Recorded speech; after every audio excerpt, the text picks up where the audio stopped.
안녕하세요. 닥터 유 유태호입니다. 오늘의 주제는 케토제닉 다이어트와 방탄커피입니다. 많이 들어보신 분도 있겠지만 안 들어보신 분도 참 많을 것 같아요. 네, 케토제닉 다이어트는 곧 설명을 드리겠고요. 방탄커피, 이것도 무슨 말인가? 방탄은 그 방탄차의 그 방탄입니다. 왜 방탄커피일까요? 하여튼 이제 용어도 잘 만들어내죠. 사실 엄밀한 용어는요, 버터커피 또는 기름커피 또는 지방커피, 이게 더 정확한 용어일 겁니다. 근데 하여튼 방탄커피로 이제 부릅니다. 케토제닉 다이어트, 이게 이제 어떤 뜻이냐면요, 내 몸을 의도적으로 케토시스, 이걸 이제 케톤증이라고 합니다. 내 몸을 케톤증으로 만든다, 의도적으로. 이게 이제 케토제닉, 이 다이어트거든요. 어떻게 그렇게 하느냐? 이제 내가 이렇게 말을 한다든지, 뭐 닥터도 지금 말을 하고 있습니다만, 말을 한다든지 활동을 한다든지 그러면은 이제 우리가 에너지를 쓰죠. 그 에너지를 갖다가 어디서 쓰느냐는 거거든요. 네. 우리가 1차적으로 보통 사람들은요, 전부 다 탄수화물, 즉, 뭐, 포도당이라고 하죠. 그러니까 탄수화물, 당류에서 그 에너지를 씁니다. 예. 그런데 이걸 갖다가 인위적으로 지방으로 에너지를 바꾸는 겁니다. 네, 그래서 지방으로 에너지원을 쓰잖아요. 예, 그러면은 그 지방을 에너지를 쓸 때 생성되는 물질이 바로 케톤체라는 겁니다. 이 케톤체를 갖다가 많이 만들어내면은 몸에 축적이 되겠죠. 네, 항상 몸 안에 그게 있습니다. 예, 이걸 갖다가 케토시스 또는 케톤증이라고 하는 겁니다. 네, 그래서 의도적으로 만드는 거죠. 어떻게 그렇게 하느냐? 네, 탄수화물 섭취를 갖다가 극도로 줄이는 겁니다. 그리고 지방질 섭취를 갖다가 극도로 늘리면은 이 상태가 되거든요. 그래서 어느 정도로 하냐면은 우리가 이제 하루에 먹는 총 열량을 갖다가 100이라고 하죠. 100이라고 했을 때 탄수화물 섭취를 갖다가 5 이하로 만들고요. 지방질 섭취를 갖다가 80 이상으로 늘리는 겁니다. 네, 그래서 탄수화물, 단백질, 지방의 비를 갖다가 5대 15대 80. 네, 이 숫자가 좀 감이 잘 안 오시죠.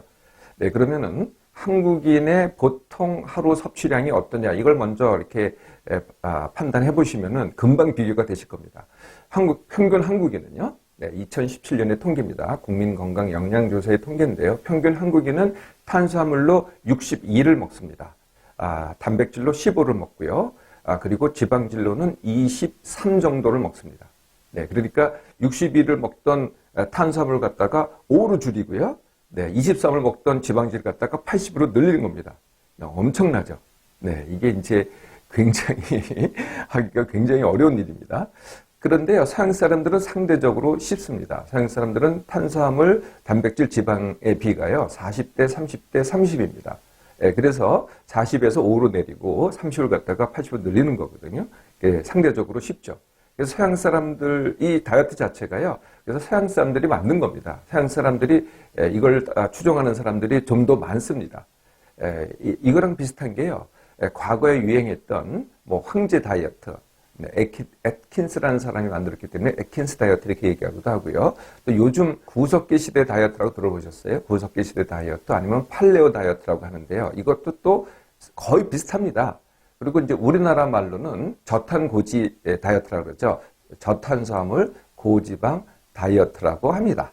네, 이게 이제 케토제닉 다이어트인데요. 자, 이제 이론을 아셨는데, 그러면은 탄수화물을 어떻게 줄이느냐? 이제 극도로 제한을 하니까 못 먹는 음식이 굉장히 많아집니다.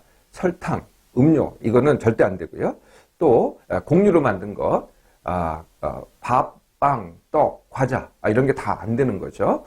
과일도 안 됩니다. 심지어는 과일에도 탄수화물이 많다 그래서 안 되고요. 그러면 뭐가 되느냐? 채소만 됩니다. 푸른잎 채소만 되고요. 아보카도라고 있죠. 네, 아보카도도 이제 채소인데요. 네, 아보카도만 됩니다. 그래서 하루에 섭취량을 갖다가 50g 이하로 이제 줄이는 거죠. 네, 이게 이제 거의 이제 안 먹는 겁니다. 말하자면은. 그러면 지방질은 또 어떻게 늘리느냐? 네, 그러니까 지방질이 많은 음식만 먹으면 되겠죠. 네, 그래서 이제 육류로 친다면은 기름진 육류, 그게 이제 대개 내장입니다. 내장. 그리고 그걸 골라서 먹는 거죠. 기름이 들어가 있는 것도 골라서 먹는 거고요. 네, 두 번째는 기름진 생선. 네, 기름진 생선을 먹는 겁니다. 세 번째가 당연히 이런 게 되겠죠. 버터, 치즈, 크림. 네, 이런 것들은 전부 다 이제 기름의 함유량이 90%가 넘습니다. 거의 100%에 육박을 하죠. 기 버터라는 거 들어보셨어요? 네, 이런 버터도 있습니다. 하여튼 기 버터 특별히 찾는 거죠. 그리고 이제 등장하는 게 뭐냐면은 MCT 오일이라고 하는 겁니다. MCT 오일은요, 한국말로 하면은 중쇄 지방이라고 하는 겁니다. 네, 우리가 보통 먹는 지방을 갖다가 이제 장쇄 지방이라고 하는데요. 네, 이름만 들어봐도 두 개가 차이 있다는 건 아시겠죠? 이 설명은 뭐 그냥 이렇게 자세히 하실 필요는 없을 것 같고요. 하여튼 뭐 이게 조금 더 낫다 뭐 이런 주장이 있기는 합니다만은 중쇄 지방은요, 야자유라든지 아니면은 코코넛유라든지 이런 데 좀 더 함유가 되어 있습니다. 그래서 MCT 오일은 이런 데서 추출해서 만들죠. 네, 그리고 또 계란이 됩니다. 계란은 이제 그 노른자가 순전한 기름이 되겠죠. 물론 흰자는 이제 단백질이긴 합니다만 그렇게 함량이 많지는 않습니다. 그리고 이제 간식으로 먹을 수 있는 게 있어요. 간식을 먹을 수 있는 게 이제 견과류. 이건 됩니다. 거기에는 이제 기름이 많이 포함되어 있기 때문에. 그리고 우리나라에서 이제 돼지 껍질 구이 있잖아요. 네, 그걸 갖다가 이렇게 튀긴 게 있어요. 그걸 갖다가 이제 치차론, 이것도 이제 외국에서 만든 건데, 이걸 또 간식으로 또 권장을 합니다. 예, 그리고 이제 그 유명한 제가 아까 말씀드렸던 방탄 커피가 또 나옵니다. 요새도 커피를 많이 마시잖아요. 네, 그래서 아침에 커피 한 잔 마시는 분들이라면은 거기다가 이제 버터를 갖다가 듬뿍 넣는 겁니다. 아니면은 조금 아까 설명드렸던 MCT 오일을 넣는 거죠. 네, 그리고 이제 그걸 마시는 겁니다. 그러면은 커피 한 잔 마셔도요, 정말 이제 든든하다 이런 느낌이 들겠죠. 네, 그러면 이렇게 이제 탄수화물은 극도로 줄이고 기름을 갖다가 지방을 갖다 극도로 늘리는 건데 실전에서는 어떻게 하느냐? 이런 음식을 선호합니다. 예를 들면 곱창구이 아니면은 뭐 순댓국, 내장탕 아니면은 감자탕, 네, 이런 걸 먹는데요. 당연히 거기에 들어가 있는 밥이나 감자는 빼고 먹는 겁니다. 네, 밥을 안 먹는 거죠. 또 햄버거를 먹는데 그 빵을 빼는 겁니다. 그리고 가운데 들어있는 패티하고 채소만 먹는 거죠. 생선구이가 나오잖아요. 예, 기름진 생선이죠. 보통 생선구이에는. 그럼 생선만 먹는 겁니다. 밥하고 나머지를 안 먹고요.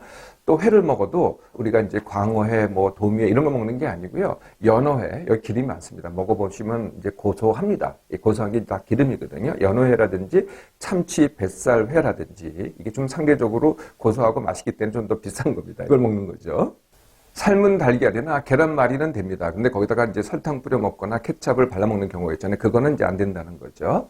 소세지나 햄, 어묵바 이런 것들은 이제 권장되지 않는데요. 만약에 선택의 여지가 없다 그러면 이제 그것도에 보면은 거기에는 이제 탄수화물이 들어가 있어요. 그 함량을 보고 먹어라 이렇게 이제 주의사항을 주죠. 자, 어떠세요? 해볼만 하시겠어요? 네, 이렇게 이제 이게 케토제닉 다이어트인데요. 이게 이제 문제가 있습니다. 어떤 문제가 있냐면은 뭐 언뜻 들어보셔도 참 이게 한국인이 하기가 정말 쉽지 않습니다. 네, 이렇게 들어보시면 알겠지만은 굉장히 속이 느글느글합니다. 이렇게 들어보시면은 느글느글하고 미식미식하고 처음에는 더 그렇습니다. 아무래도요. 그리고 어떤 분들은 이제 소화불량이 오고요, 변비가 오기도 하고요. 그리고 이게 이제 케톤이 늘어나면은요 몸에서 이렇게 시큼한 냄새가 납니다. 이게 산성이거든요. 네, 시큼한 냄새가 나요. 그래서 숨을 내쉴 때 숨 냄새, 시큼한 냄새가 난다든지 아니면 땀 냄새에 그게 몸이 밴다든지 아예 몸 체취가 돼버리기도 합니다. 예, 그리고요, 초기에는 케토 감기, 이 감기 같은 증상이 와요. 머리가 팅하다든지, 뭐, 두통이 온다든지, 안절부절한다든지, 피로하다든지, 갑자기 이렇게 힘이 빠진다든지, 화약감이 온다든지, 네, 이런 게 이제 초기에 오고요. 두 번째는 비용이 많이 듭니다. 이게 탄수화물 줄이는 거는 뭐 그렇다고 치더라도 이 지방제도 늘리면요. 지방을 갖다가 이렇게 순전히 먹을 수 있게 만든 음식이 한국에서는 당연히 잘 그런 거 안 만들겠죠. 과거에는 그런 수요가 없었기 때문에. 그래서 대부분은 다 외국산입니다. 그래서 비싸기도 하고요. 우리나라에서 조금씩 만들긴 합니다만, 그래서 비용이 좀 떨어지긴 합니다만, 그래도 상당히 비용이 많이 들죠. 세 번째는요, 남하고 같이 먹기가 굉장히 힘들다는 겁니다. 이것은 뭐, 채식 같은 다른 다이어트 비슷하죠. 남하고 우리가 보통 먹는 식사하고는 굉장히 다르잖아요. 그래서 남하고 같이 먹기가 굉장히 힘듭니다. 그래서 대부분 다 혼자 먹죠. 네 번째는요, 사회적 교류의 대상이 이게 보통 사람들하고 대상이 아무래도 좀 멀어집니다. 같이 밥 먹지 않고 그런 대화를 하지 않고 주로 무슨 대화를 하겠어요? 케토제닉 다이어트에 대한 대화를 많이 하겠죠. 그래서 케토제닉 다이어트 하는 사람들과 교류가 늘어나는 거죠. 네, 보통 사람들 교류는 아무래도 줄어들고요. 근데 그것도 가끔가다 만나기도 하겠지만은 대부분 다 이제 뭐 인터넷 카페라든지 아니면은 SNS를 통해서 만납니다. 통해서 교류를 합니다. 그러다 보니까 결국은 어떻게 돼요? 주된 교류의 대상이 이게 기계가 되죠. 네, 스마트폰이라든지 기계가 됩니다. 그리고 음식하고의 교류가 되겠죠. 이 음식이 맞아 틀려. 이렇게 되는 겁니다. 다섯 번째는요, 진짜 또 부작용이 있습니다. 어떤 부작용이냐면요, 이게 이제 저혈당을 일으킬 수 있고요. 그러니까 지금 탄수화물 섭취를 거의 안 하잖아요. 그러니까 저혈당을 일으킬 수 있고요. 두 번째는 이 케톤이 이제 산성 쪽이거든요. 그래서 몸을 산성화시킵니다. 예, 그러다 보면은 콩팥에 돌이 만들어질 위험성이 또 증가하기도 하고요. 이거보다 더 큰 문제는요, 폭식의 위험성입니다. 뭐 이건 사실 모든 다른 다이어트도 비슷한데요.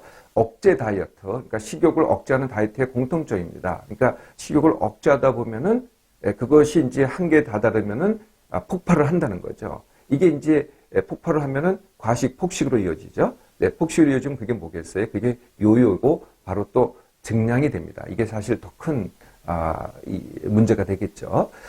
그리고 이제 또 다른 다이어트를 했을 때 실패했을 때 또 좌절감을 느끼잖아요. 네, 이것도 또 실행하기가 어려우면은 이게 또 안 되는구나, 나는 못하는구나라는 이 좌절감, 또 실망감 이런 것, 자신감의 결여 이런 것도 겪게 됩니다.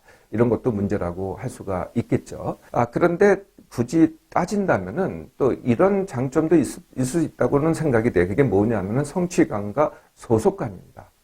이게 이제 굉장히 하기 어렵거든요. 이 어려운 걸 했다. 그리고 이제 지침이 이제 있습니다. 그 지침을 따라서 내가 그것을 갖다가 제대로 했다라는 게 성취감이죠. 그래서 케토 다이어트를 하는 분들을 보면은요, 이렇게 1일차, 2일차 이렇게 매일매일 꼽아가요. 90일차 이렇게 꼽아갑니다. 이게 이제 그 자체가 하는 과정 자체가 성취가 되는 거죠. 그리고 그걸 갖다가 이제 소속이 돼서 내가 키토 다이어트 하는 사람이야. 그러면 이제 그 소속이 무리가 있잖아요. 그 무리에 소속되는 소속감.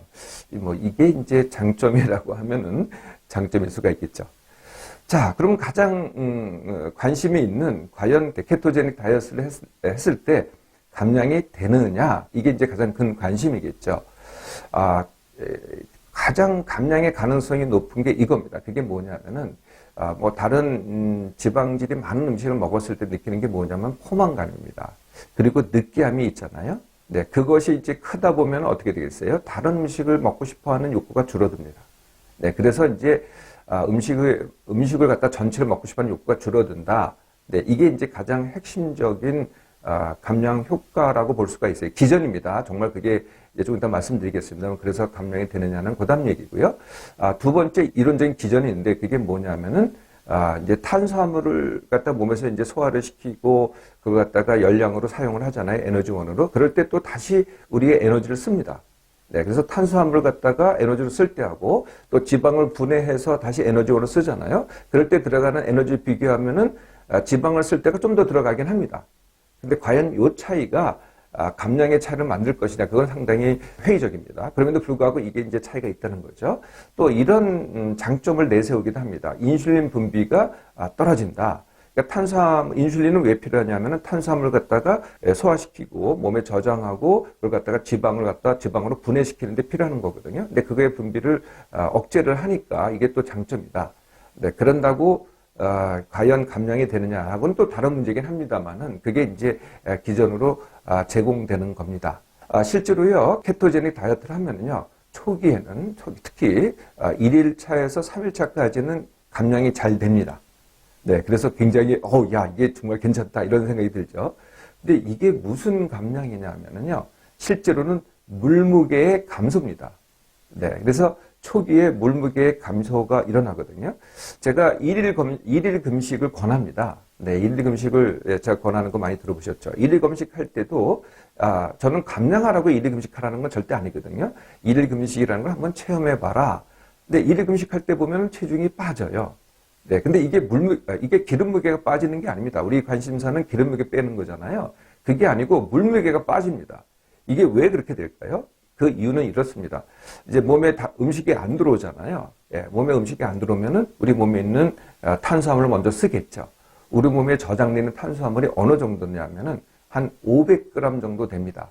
대개는 이제 글리코겐 형태로 저장이 돼 있죠. 네, 간에 많이 저장이 돼 있고 또 근육에도 일부 저장이 돼 있고 온몸에 조금씩 저장이 돼 있습니다. 그런데 재미있는 현상이 뭐냐면은 이 글리코겐 1g은 물 4g을 갖다가 동시에 함유를 합니다. 네, 그래서 내가 500g의 글리코겐을 갖다가 우리 몸에서 쓰잖아요. 그러면은 2kg, 즉 2리터의 물을 갖다가 함유하고 있는 물을 갖다가 내보냅니다. 네, 그게 어디로 가겠어요? 몸에 넘치니까 다 빠져나가겠죠. 네, 그래서 이 초기에 감량이 되는 게 뭐 한 1kg, 많이 빠지는 사람은 3kg인데요. 대개는 물 무게가 감소되는 거라는 거죠. 네, 이걸 갖다가 허수 감량, 네, 허수, 네, 진짜가 아니라는 거죠. 허수 감량이라고 합니다. 이렇게 이제 물 무게가 감소된 거는요, 어떻게 되냐면요, 나중에 이제 조금이라도 이제 탄수화물 갖다가 먹잖아요. 네, 그러면은 몸에서는 원래 갖고 있던 탄수화물 먹었던 몸이었는데 이제 그걸 갖다가 극도로 제한했기 때문에 조금이라도 들어오면은요, 얼씨구나 좋다고 갖다 그걸 갖다가 사용을 합니다. 그럼 어떻게 되겠어요? 탄수화물만 사용하는 게 아니라 그거 100% 사용을 하죠. 그럼 탄수화물만 몸에서 갖고 있는 게 아니라 어떻게 되겠어요? 그 동시에 그거에 4배에 해당되는 물까지도 동시에 또 같이 몸에 머물게 됩니다. 그러니까 5배가 늘어나죠. 그래 갑자기 더 찝니다. 네, 금방 늘어나죠. 그거는요. 네, 이게 이제 물 무게 감소라는 겁니다. 자, 그래도 초기에 한 2주 정도는 더 감량이 될 수도 있습니다. 아까 이제 덜 먹잖아요. 아까 내가 포만감을 많이 느낀다 그랬잖아요. 그러면 섭취량이 아무래도 줄어들 수가 있습니다. 그럼 초기에 한 2주 정도는 빠진다는 거죠. 덜 먹기 때문에 내가 쓰는 거하고 내가 먹는 거의 차이인데 덜 먹으면 어떻게 되겠어요? 그만큼 빠지게 되겠죠. 네, 그래서 그럴 수가 있습니다. 근데 2주가 지나면은 대충 2주가 지나면은 똑같이 먹는데도 더 이상 빠지지가 않습니다. 그게 이제 보통 다이어트 하는 사람들은 정체기라 그러는데 정체기가 아니고요. 그때가 되면은 내 몸이 쓰는 것과 내 몸이 이제 덜 들어오니까 덜 쓰려고 하거든요. 네, 그래서 내 몸이 쓰는 것과 그때 당시에 내 몸이 먹는 것과 똑같은 거죠. 이걸 이제 정체기라고 일컫는 거거든요. 그래서 더 빼려면은 그러니까 음식을 이제 지금은 이제 종류만 바꿨잖아요. 그러니까 탄수화물 줄이고 지방을 늘렸잖아요. 더 빼려면은 양을 또 줄여야 됩니다. 그러니까 뭐 탄수화물 더 줄일 수 없을 것 같고요. 지방질, 단백질 더 줄여야 되죠. 네, 근데 그렇게는 이제 얘기를 안 하니까 그대로 먹으니까 더 이상 감량이 안 되는 거죠. 이거는요, 어떻게 알 수 있냐면요, 이제 주창자나 사례자를 한번 봐보세요. 다 초기에 뺀 감량입니다. 뭐 10kg를 뺐던 15kg를 뺐던 어찌됐든 초기에 뺀 감량이고요. 지금 현재 똑같이 하고 있습니다. 똑같이 먹고 있고 똑같이 하고 있잖아요. 지금 현재는 체중 감량에 체중의 변화가 없습니다. 똑같이 먹고 있는데도 불구하고 그게 바로 그 이유죠. 어떤 이유든 간에 지금은 똑같이 먹고 똑같이 쓴다는 거예요. 그래서 변화가 없다는 거죠. 자, 결국은 어떻게 되겠어요? 네, 실제로 실행을 보면은요, 이 케토제닉 다이어트를 하는 사람이 100명이 있다고 한다면은 이거를 한 달을 넘기는 사람은 20명이 안 됩니다. 3개월을 넘기는 사람 5명도 안 됩니다. 1년을 지속하는 사람 0.1%도 안 됩니다. 뭐 사례자나 아니면은 주창자나 아니면 신봉자 아니면은요, 그렇게 할 수가 없다는 거죠. 네, 그러면은요, 이렇게 보통 뭐 다른 다이어트도 그렇게 생각하실 텐데 이런 분들이 계실 것 같아요. 그러면 감량할 때만 이걸 하고 그 다음부터는 자유롭게 먹겠다. 네, 이런 전략이 이제 보통 분들이 하는 전략일 것 같아요. 이걸 갖다 평생 하겠다는 아니고 좀 힘들고 좀 이상하지만 하여튼 내가 살 빼려면 무슨 짓을 못 하겠어요. 그래서 뺄 때만 하겠다. 네. 이게 이제 이런 전략 가지신 분들이 많을 텐데요. 그러면은 3개월 동안에 얼마를 뺄 수 있느냐? 5kg 이상 빼기는 굉장히 드문 경우입니다. 대부분은 다 5kg 정도 뺀다고 하더라도 5kg 정도라는 거죠. 네, 그것도 이제 어떻게 되겠어요? 네, 자유롭게 음식을 먹기 시작하잖아요. 네, 그러면은 요요가 옵니다. 근데 그 정도가 아니고요. 요요라는 것은 원체중의 회복을 요요라 그러잖아요. 상당수가 증량이 됩니다. 네, 그래서 네, 비만의 원인 그리고 이제 오늘 뭐 일부 말씀드렸던 폭식의 원인은 다 뭐겠어요? 네, 다이어트가 비만의 원인입니다. 처음부터 비만이 아니고요. 내가 다이어트를 하려고 할 때, 그걸 몇 번 반복하다 보면 결과가 증량 이렇게 돼가지고 비만이 된다는 거죠. 자, 케토제닉 다이어트. 네, 이름만 들어서는 멋지죠. 신비하죠. 팬시하죠. 네, 이게 이제 많은 사람들이 하는 거 하잖아요. 한다고 생각하시잖아요. 그리고 이걸 대세라고 얘기하는 사람도 많습니다. 네, 그런다고요. 이게 대세라고 따라하지 마세요. 네, 이게 새로운 거니까 이거 배우고도 해야 되고 그걸 지키는 맛도 있고 뭐 재미있을 수도 있을 것 같아요. 네, 그래서 그분들하고 이렇게 서로 교류도 해가면서 네, 그런데 결과는 어떻게 되시겠어요? 네, 감량보다는 증량의 위험성이 훨씬 더 큽니다.